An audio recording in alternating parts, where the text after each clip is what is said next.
My true story from New York. I inherited $5.20 MIM after my husband passed. Luckily, I told no one. Because, a week after my son's wedding, my DIL came with a notary and blank papers to sign. She thought I was poor. I just smiled. I let her think that. Why is she still here? She's draining us like a tick. Just shove her in a home already, or better, get her committed. I stood frozen in the hallway, hands still damp from the towel I had just hung. They did not know I was listening. They never did. The words hit me harder than the cold tiles beneath my feet. I should have walked away, should have let it pass like all the other insults I had endured quietly, but this one rooted itself inside me, deep and pulsing. My name is Rebecca. I am 78 years old, a widow, a mother, and once upon a time a wife who cooked 3 meals a day and paid every bill on time. I raised a son named Thomas, who used to fall asleep on my chest while I hummed old jazz records. He used to bring me dandelions from the schoolyard. Now he would not even bring me a glass of water unless she told him to. She, Lily, my daughter-in-law. After my husband Harold passed away, the silence of the house became unbearable. We had been married for 48 years. Cancer took him swiftly and mercilessly. I stayed in that house for 6 more months, dusting his slippers, cooking his favorite soup, pouring 2 cups of tea out of habit. Then one day Thomas came by and said, "Mom, you should not be alone. Why don't you come live with us for a while?" It sounded like love at the time. Lily welcomed me with a smile so wide it made my chest ache. "Of course, Rebecca," she said, holding both my hands like I was a fragile porcelain doll. "We'd love to have you here." She made me peppermint tea and brought out an extra pillow from my back. She even put up a photo of Harold on the living room shelf. I remember crying that night, thinking how lucky I was that my son had married such a thoughtful woman. But kindness like that does not last when it is rehearsed. At first, it was little things. She moved my tea canisters from the front row in the cabinet to the top shelf. "We're organizing," she smiled. Then she asked if I could vacuum in the afternoons while they worked, and of course I did. I folded their laundry, too, because Lily said the maid service was too expensive. I made dinner each night. Thomas said thank you sometimes. Sometimes he did not. Then one morning, I tried to open the fridge, and it beeped. It had a child lock code. Lily laughed and said, "Oh no, silly thing. We had to keep it secure because of food tracking, diet stuff." She said it so casually, but I saw her glance at Thomas, and he looked down at his phone, pretending not to notice. I started keeping crackers in my bedroom drawer. There were days when the tea tasted strange. Once, I woke up groggy on the couch, with no memory of how I got there, my mouth dry, my head spinning. I asked Lily what had happened, and she said, "Oh, you must have dozed off. You're getting old, Rebecca. It's normal." Her voice was soft, almost pitying, but her eyes were sharp, calculating. I started pouring my own tea after that. The house changed around me, slowly. My old armchair disappeared. "We sold it on Facebook Marketplace," Lily said. It didn't match the aesthetic. Harold's photo vanished from the shelf. My family cookbook? Lost during spring cleaning. They never asked me what I wanted to keep. My name was no longer mentioned during dinner conversations. I had become the background hum of an appliance, something noticed only when broken or in the way. Still, I stayed silent. I told myself this was just transition. Adjustment. Grief makes you pliable, patient, foolish. But that morning, when I heard her say those words, "She's draining us like a tick," something snapped. I remember the way she said it, bored and annoyed, as if I were an ugly stain on their living room rug. I peeked around the corner, careful not to make a sound. Lily sat at the dining table, manicured fingers flipping through a glossy magazine. Thomas stood nearby, awkward and half-involved, as always. "I'm serious, Thomas," she continued, tapping her nail against her mug. "Your mother is not contributing anything. She sleeps, eats, and wanders around like a damn ghost. I didn't sign up for elder care. This is our house, our life. We want kids, we need space.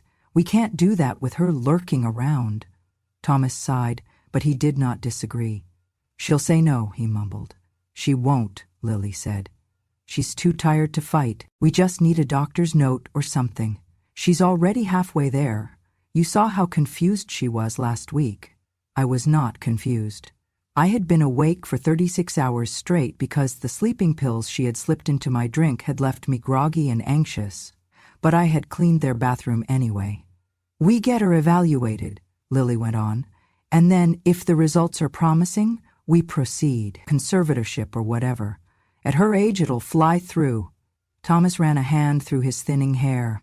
"I don't know, Lily. That's still—" "My mom." She leaned in close, her voice low but slicing. "She's not your mom anymore. She's a liability. Look at her. She talks to herself, forgets things, barely moves. She's halfway to the grave, and I'm not waiting till she drags us down with her." That was when I backed away, my heart pounding. I walked quietly back to the guest room and sat on the edge of the bed, hands trembling, mind spinning. They wanted me gone. No, they wanted me declared mentally unfit. They wanted me signed away like some abandoned piece of furniture so they could take control. Of what, I wondered? What did they think I had? They thought I was poor? Good. Let them think that.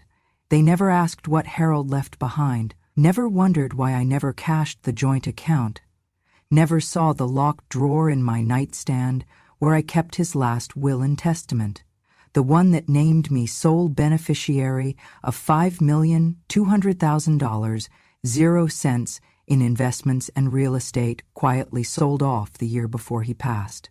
They did not know. They never asked. And now they had made a fatal mistake. They thought I was alone, but I was not. I still had one thing left that they did not: memory. And I remembered every word she said when she thought I was too old to matter. I remembered, and I would not forget. In the early days of moving in with them, I tried to keep myself useful. I cooked dinner every night, folded the laundry before they got home, and made sure the house was clean and quiet. I dusted the shelves, scrubbed the bathtub, and even organized their pantry by color. It was not pride that drove me, it was survival.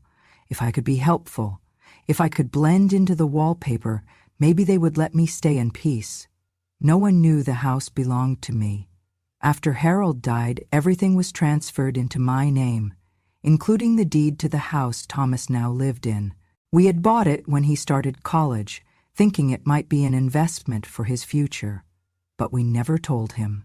Harold and I agreed that some things should be earned, not handed over like candy on Halloween. So, when Thomas and Lily moved in after their wedding, we let them believe it was a generous rental from an anonymous benefactor. I paid the taxes, the maintenance fees, even the water bill, all through a trust. No one asked questions. No one said thank you either. Lily liked to think of herself as the queen of the house. She had a taste for pastel furniture and Pinterest-style renovations. I often came home to find wallpapers stripped, cabinets replaced, walls painted in shades of beige I could not name. "You smell like mothballs and regret," she told me one morning as I stood in the hallway, clutching a basket of clean towels. I said nothing, just turned back toward the laundry room. She thrived on humiliation. It was in the way she'd loudly correct me when guests were over. "No, Rebecca, we use the espresso machine now, not that drip thing." Or the way she'd talk about me like I was not even in the room. At dinner one evening, with 2 of her friends sitting around the table, she said, "I swear, having her around is like living with a museum exhibit. Everything smells like the past, and it never shuts up." Her friends laughed. Thomas looked down at his plate and stabbed at his peas. He never spoke up, never defended me, not once. "You better die before Christmas," she said one afternoon while reorganizing the living room. "We're redecorating." I was standing nearby, dusting the windowsills. She said it so casually, like she was talking about replacing a throw pillow. I went to my room that night and cried. Not loud enough for them to hear, of course. Just quiet tears into the same pillow I had used for 30 years. The one Harold gave me when we took our first trip to Cape Cod. The next morning, I began my quiet war. I did not yell. I did not confront. I simply started writing. Every word she said, I logged in a little notebook I hid beneath the drawer liner in my nightstand. December 3. She left crumbs on the counter. I should shove those crackers down her throat. December 10. Thomas, if you don't talk to her, I will, and I won't be nice this time. December 17. She wears that same sweater every damn day. I swear, it smells like death. Words are weapons, and Lily had no idea I was collecting hers like bullets. But words alone would not be enough. I needed proof.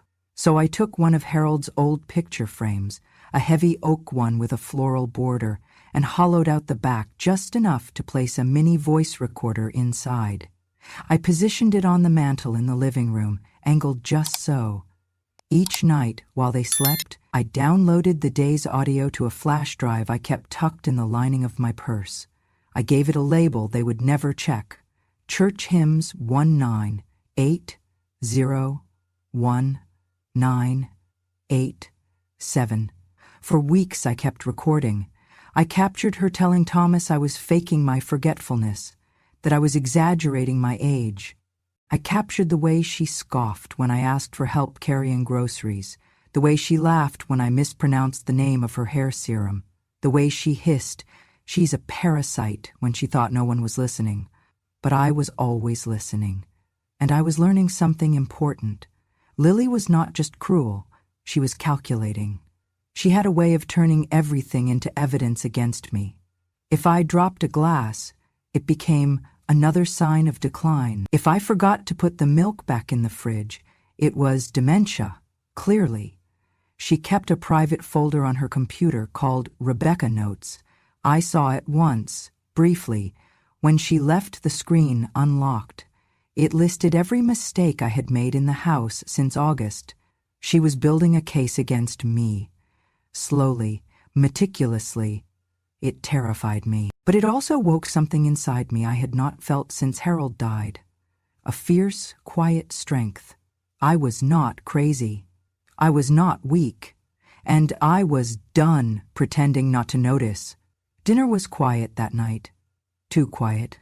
I had made roasted chicken with rosemary, mashed potatoes, and a green bean salad the way Thomas used to like it, with a hint of lemon zest. No one said thank you. No one said anything at all until Lily cleared her throat and pushed back her chair with that pointed little smile she wore when she was about to perform. She reached behind her and retrieved a stack of neatly clipped papers, sealed in a bright blue folder. She walked over to me and set it down beside my plate, right on the cloth napkin I had ironed that morning. "Let the maid sign the papers," she said, loud and clear, looking at Thomas, not me. "She doesn't even know what they say." I looked down at the folder. Thomas looked at his glass. There was a long pause. I reached for my reading glasses, even though I did not need them for large print anymore, but I wanted the delay. I needed a moment to steady the tremble in my hand. My heart was thudding against my ribs like a war drum. Thomas did not say a word, not a whisper of protest, just kept staring into his drink like the answer might be at the bottom.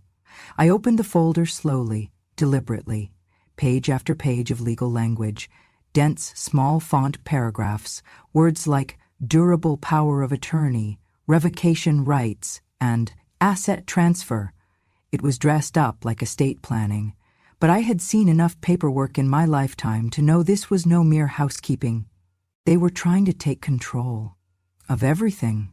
Lily poured herself a glass of wine, swirled it, and took a delicate sip like she was watching a scene from a play she had directed herself. "It's just financial housekeeping," she said lightly, as if I had asked. "Standard stuff. We're just organizing things so everyone's protected in case anything happens." She said the word happens with such a sugary tone I nearly gagged, as if the thing that might happen was not already being planned with precision behind my back. I nodded slowly. I lifted the first page again and made a show of squinting. "I'm not sure I understand this part here," I said, pointing to a paragraph near the bottom. "What does this word mean? Irrevocable?" Lily laughed, not kindly. "It just means it makes things easier down the line. It's legal talk, nothing to worry about." I turned to Thomas. "Do you know what's in this?" He finally looked up, eyes glassy. "It's fine, Mom. It's just to help us help you, so you don't have to worry about bills or anything." I smiled faintly and turned another page. My hands were shaking just enough to make it believable. "Do I need a lawyer to look at this?" Lily stiffened. "That's not necessary. We already checked with someone. It's all clean. We're just simplifying things." I gave a weak little laugh. "Well, I suppose that makes sense. I'm not as sharp as I used to be." That lie slipped from my lips like silk. They bought it without blinking. She thought I would sign that night, that I would shuffle over to the pen and give away what little they believed I had. But instead, I flipped the pages carefully, nodding at each one, buying time. I asked her to explain 3 more clauses I pretended not to understand. I looked for water. I asked if it was too late to take my evening medication. All of it was stalling, and inside me something dark and fierce began to take shape. They thought I was too slow, too stupid, too old to see what they were doing. But I was none of those things. I was just quiet. And quiet does not mean blind. That night, I stayed up in my room, staring at the ceiling, the words of the documents replaying in my head. They wanted full financial control. If I signed that packet, they could sell the house, drain the accounts, even move me into a care facility without my consent. I pulled out my journal and jotted down the date, the time, what Lily had said, word for word. Then I retrieved the flash drive from its hiding place and backed up that night's audio from the frame recorder. Her voice came through clearly. "She doesn't even know what they say." They wanted me to disappear without a fight, but I had no intention of vanishing quietly. I began my own plan that night, as I sat alone in my room, listening to their muffled laughter downstairs. Let them think the maid could not read. Let them think the old woman would just sign.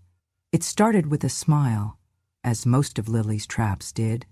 "We scheduled a quick checkup for you, Rebecca," she said one morning over dry toast and silent tension. "Just to monitor your blood pressure and general health. You know, at your age, it's important to stay ahead of things." She made it sound so reasonable, so caring, like I had been the one to ask. Thomas nodded along, barely looking at me. "It's just routine, Mom. Lily's friend recommended a clinic. They're really good with senior care." I knew better than to protest. Resistance only fed her performance. I nodded, smiled back, and sipped my tea, the one I made myself now, always. I had stopped letting Lily serve me anything weeks ago. The appointment was set for Friday afternoon. Lily drove me there herself. She wore a beige sweater and oversized sunglasses, her voice high and falsely cheerful the entire ride. "This place is so great," she said, turning into a quiet medical complex tucked behind a row of upscale condominiums. "Dr. Myers is very gentle. You'll love her." She parked the car and came around to open my door like I was some honored guest, not a prisoner being walked into her own ambush. Inside, the receptionist greeted us with a bright smile and a clipboard. I noticed there were no charts on the walls about heart health or cholesterol, no posters about blood pressure or arthritis. Instead, everything read like a pamphlet for cognitive decline, understanding early dementia, how to prepare for memory loss, when to consider conservatorship. I glanced at Lily. She was texting. A woman in her 40s called my name. Dr. Myers. She had soft curls and clinical eyes. Her handshake was firm but impersonal. We went into a plain white room with 2 chairs, a small desk, and a digital recorder in plain view. There was no exam table, no stethoscope, no medical instruments at all. "I understand you've been experiencing some memory trouble," she said after I sat down. I blinked. "No, I've been quite sharp lately. I read a novel just last week." Dr. Myers smiled gently, as if I had said something precious and irrelevant. We just want to do a few short evaluations, nothing stressful. She started with a memory test. Names, numbers, short sequences. Then came orientation, what day it was, who the president was, what city we were in. I answered everything correctly. Then came abstraction. If you had to explain the phrase, "Don't cry over spilled milk," what would you say it means? I answered clearly, "It means there's no point in mourning what's already done." She wrote something down without looking up. Another question. If a train is moving west at 60 miles per hour and a car is moving east at 40, how far apart are they after 30 minutes? I laughed. I'm not applying to NASA, am I? She didn't laugh. She just kept writing. The questions got stranger. Do you ever hear voices when no one is around? Do you often feel like people are watching you? Have you ever wanted to hurt yourself or others? I answered calmly, firmly, truthfully. No. To all. But she kept writing. When we finished, she thanked me for my time and asked me to wait outside. Lily was sitting in the car, sunglasses still on, scrolling her phone. How'd it go? She asked without looking up. Fine, I said, staring straight ahead. The following week, a letter arrived. It was addressed to me, but Lily opened it. She always did. She read it in the kitchen, standing near the coffee maker. I was washing dishes. Well, she said, almost singing. Looks like they found something after all. She handed it to me like a dirty tissue. I dried my hands and took it. It was from a state-affiliated clinic. Formal, sterile. Subject: Behavioral and Cognitive Assessment Outcome. Recommendation for further evaluation and long-term care consideration. I kept reading, my throat tightening. Diagnosis: mild cognitive impairment with behavioral irregularities. Recommendation: monitoring and preparation for possible conservatorship or psychiatric evaluation for long-term placement. I folded the letter slowly, neatly, looked up. Thomas stood in the hallway, watching. He did not say a word. Lily just smiled and walked away, humming to herself.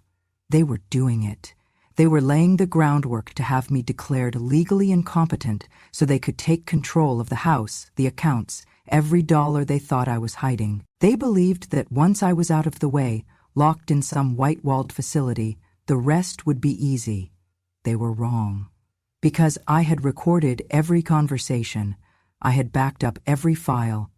I had scanned that letter and added it to my growing archive of evidence. This was not just a plan. It was a crime, and I was not going to let them finish it. The day after that letter arrived, I made a call, not from the house, of course. I walked 3 blocks down to the public library, signed in on one of the old landline booths they'd kept for emergencies, and dialed the number from memory. Alan Green had been Harold's attorney for over 30 years. He was the one who handled the quiet sale of our investment properties, the silent transfer of our portfolios, and the will that named me sole beneficiary to everything Harold had built, all $5,200,000, 0 cents of it. Harold trusted no one with money, not even Thomas. But Alan? Alan knew every line of our story. "Rebecca," he said when he picked up, his voice like smooth gravel, "I've been waiting on your call."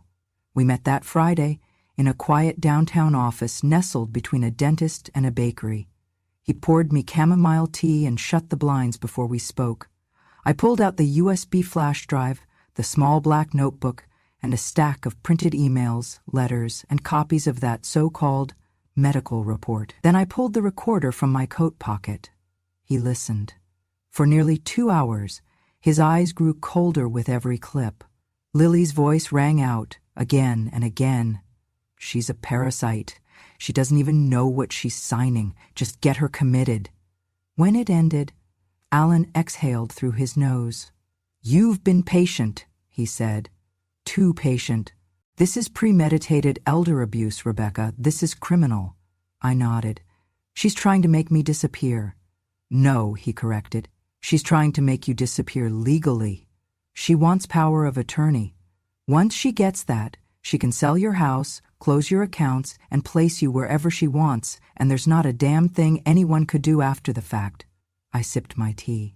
I need this stopped, quietly but permanently. He leaned back. I'll start with background checks. She's slippery, but if she's done this before, we'll know. 2 weeks later, Alan called me back. He did not say hello. Instead, he said, "Her real name isn't even Lily."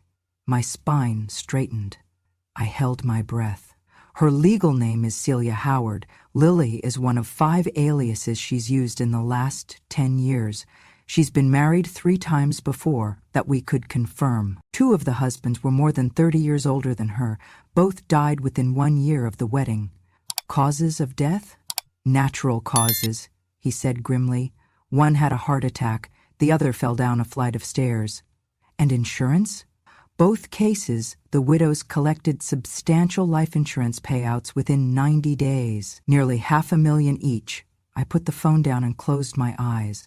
I was not just living with a manipulative daughter-in-law, I was living with a professional predator. Alan continued. She's under quiet investigation in New Jersey, but there was never enough evidence to convict. It looks like she's changed locations every 18 to 24 months, marrying, collecting, then disappearing. And my son? I asked softly. Alan paused. He's not innocent. He's not a mastermind, but he knows, at least some of it. There's a paper trail. Account access changes, beneficiary requests. There's no way he doesn't suspect something. My chest ached, but I did not cry, not anymore. I had cried the day Harold died. I had cried the day Thomas stopped calling me Mom and started calling me Rebecca, like a stranger. But now, I was out of tears. Now, I was awake. They think I'm weak, I said. They're counting on it, Alan replied. I looked out his office window, into the gray New York sky, and I felt something settle in me. Not anger, not grief.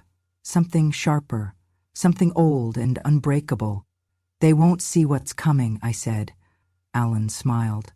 Let's make sure they don't. I spent the next few weeks pretending to fade. I moved slower, forgot things on purpose. I left the fridge open once, accidentally, put salt in the sugar jar, and started asking the same question twice. Lily loved it. She was practically glowing with delight.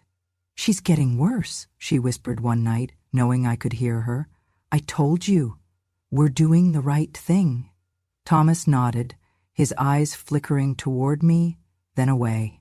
He looked like a boy who had dropped his toy in traffic and was too scared to run after it.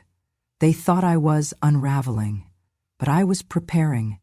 The papers they had given me the first time, I still had them, tucked away in a file, scanned and sent to Alan. He drew up his own version. It looked identical on the surface, same layout, same cover sheet.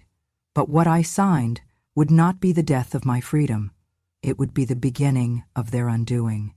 The real documents were affidavits, signed under penalty of perjury, reporting financial fraud, attempted elder coercion, identity manipulation, and conspiracy to commit abuse of a vulnerable adult. Alan had arranged for a certified notary to play a role in the performance.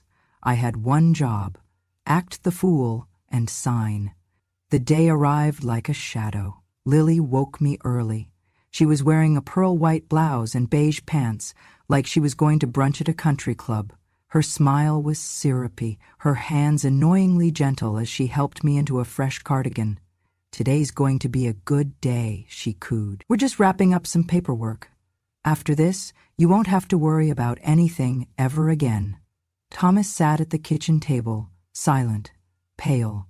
The notary, a polite young man named Jacob, arrived promptly at 9 a.m. He sat up at the dining table and unzipped a small case with a formal stamp, clipboard, and legal pad. Lily laid out the papers like a hostess preparing hors d'oeuvres.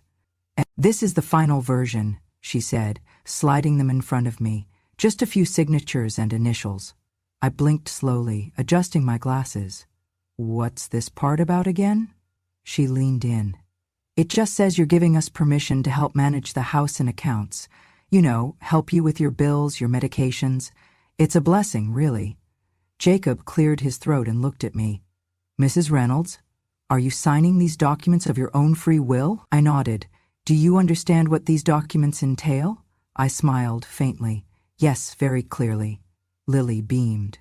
Thomas still did not speak. My hands trembled, not from fear, but timing. I picked up the pen slowly, turned to the last page, and signed, Rebecca Ann Reynolds, just as Alan told me to. Jacob stamped the paper. That's it, Lily said. We're done. She turned to Thomas, her voice giddy with relief. We're done. I stood up. I'll be in my room. I need to rest. And I walked away, slow and deliberate, my back straight, my heart calm. 3 hours later, Alan filed everything, not to probate court, but directly to the Attorney General's Office of Elder Affairs and the Federal Division of Financial Crimes. He submitted all recordings, photographs, transcripts, property records, Lily's background report, marriage certificates under other names, death records of her previous husbands, and the notary-signed affidavit from me detailing the full extent of the fraud. We did not need to shout. We had everything. I was never the fool in this story. I was just quiet, until it was time not to be. Exactly 1 week after I signed the papers, my papers, the storm broke. Lily had dressed in pale pink that day. Her hair was curled into tight, cheerful spirals, her lips painted a soft coral. She looked like a woman who had never raised her voice or slammed a door, a woman whose children brought her flowers, even if she had none.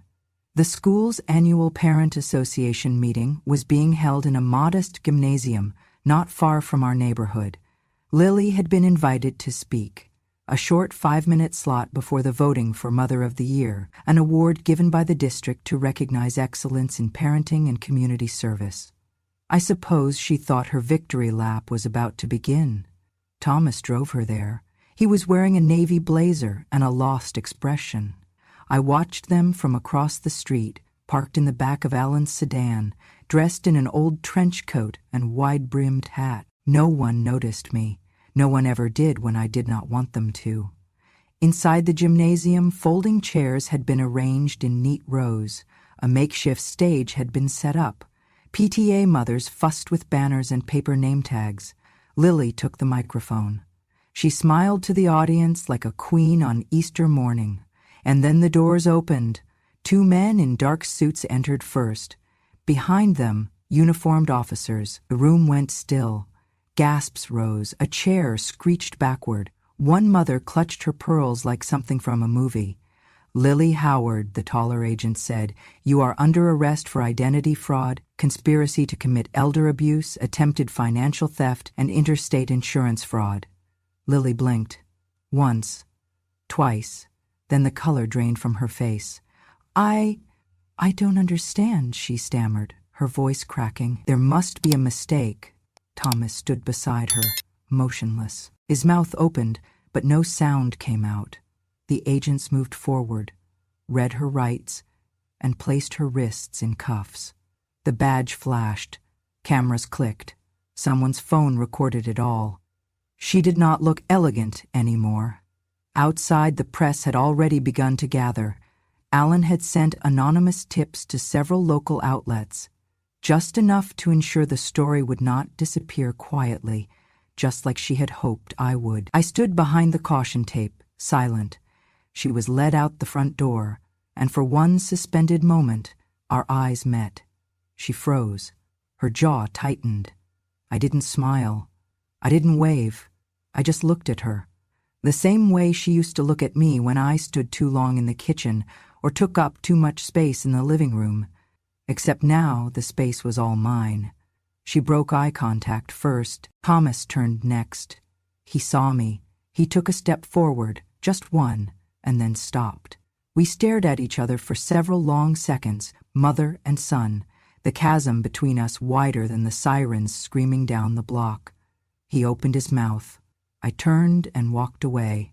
1 week after the arrest, I sealed a plain white envelope, wrote Thomas's name in careful cursive across the front, and dropped it in the mailbox by the corner cafe. No return address. Just the truth. Inside was a single sheet of paper and a crisp $1 bill. The paper bore my signature, notarized, final, and irrefutable. It revoked his status as heir, revoked his right to make decisions on my behalf, revoked everything he thought he would quietly inherit while standing beside a woman like Lily. "For your silence," I wrote above the bill. "This is all you get." I did not expect a reply. But 3 days later there was a knock at my door. I let it ring twice before opening. Thomas stood there in the same blazer he wore to the PTA meeting, wrinkled now, stained with something he had probably spilled on the drive over. His hair was uncombed, his eyes swollen. He looked like a boy again, one who had lost his way and finally realized the world would not wait for him to catch up. He held the envelope in his hand. "Mom," he whispered. "Please." I said nothing. He stepped forward. "I didn't know it was this bad. I didn't know what she was really capable of. I thought we were just helping you. She said you were sick. That you were slipping." I leaned against the doorframe. "She said we were just trying to protect you," he went on. "That we were doing the right thing," his voice cracked. "And I believed her." I looked at him then. Not as my son. Not as the boy who used to draw robots on my grocery lists or sleep with his head on my shoulder during long drives. I looked at him as the man he had become, passive, willfully blind, and comfortable with cruelty, so long as it came with clean linens and a silent mother. "You believed her because it was easier than believing me," I said. "Because I didn't shout. Because I didn't beg. I was scared," he whispered. "She said if we didn't do it, she'd leave, and I thought I'd lose everything." "You lost more than you think," I said. He took another step. Then he dropped to his knees. It was not dramatic. There were no howls or fist-pounding, just a quiet collapse, like something inside him had finally given up. "Please," he said, "please don't do this. You're all I have left." I stood there for a long moment. Then I stepped back and closed the door. I did not slam it. I did not lock it. I just let it rest quietly in the frame, the way silence always does. Steady, final, and more honest than any apology ever could be. That night, I packed 2 suitcases, 1 carry-on, and a passport I had not touched in 15 years. Alan had already arranged everything: flights, housing, transfers. He had offered to come with me, but I declined. I did not need company. I needed clarity. The morning air was cool as I stood on the curb and waited for the car. The city moved around me like it always had, loud, fast, and uninterested, but I felt still inside, rooted, calm. I did not leave a note. I did not say goodbye. At the airport, I handed over my ticket to a woman who smiled politely, not knowing the weight of what I carried in my chest. The flight was long, smooth. I did not sleep. When the plane landed in Venice, the light was gold. It fell across the canal like a secret finally told.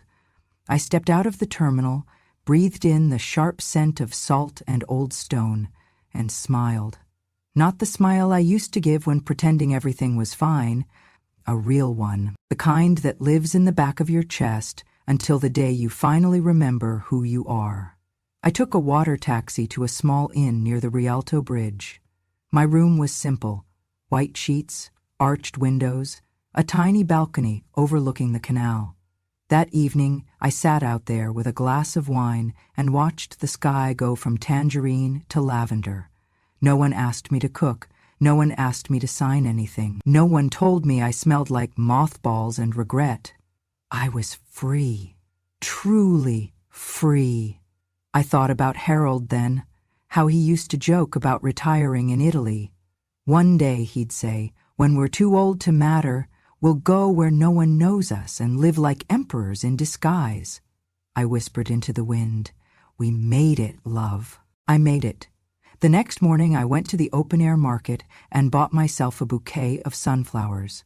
I placed them in a vase on the windowsill and let them bathe in the light. I wrote a single line in my journal. I used to be the maid no one needed. Now I am the mistress of my own life. and I meant every word. Thank you for listening to my story. If it moved you, if it reminded you of a voice that was silenced for too long, maybe your mother's, your grandmother's, or even your own, then you understand why I had to tell it. Because sometimes the quietest woman in the room holds the loudest truth. And sometimes a maid is actually the one who owns the house. This is not just my story. It's the story of every woman who was underestimated, dismissed, or told to stay quiet, and who chose, instead, to remember. If you want to hear more stories like mine, true stories of betrayal, resilience, and silent revenge, then please subscribe to Grandma True Stories. Here, the forgotten are finally heard. And remember, revenge has no expiration date. Wisdom doesn't shout, it remembers. And when a grandma speaks, the world finally listens. Subscribe now and never miss a truth the world tried to bury.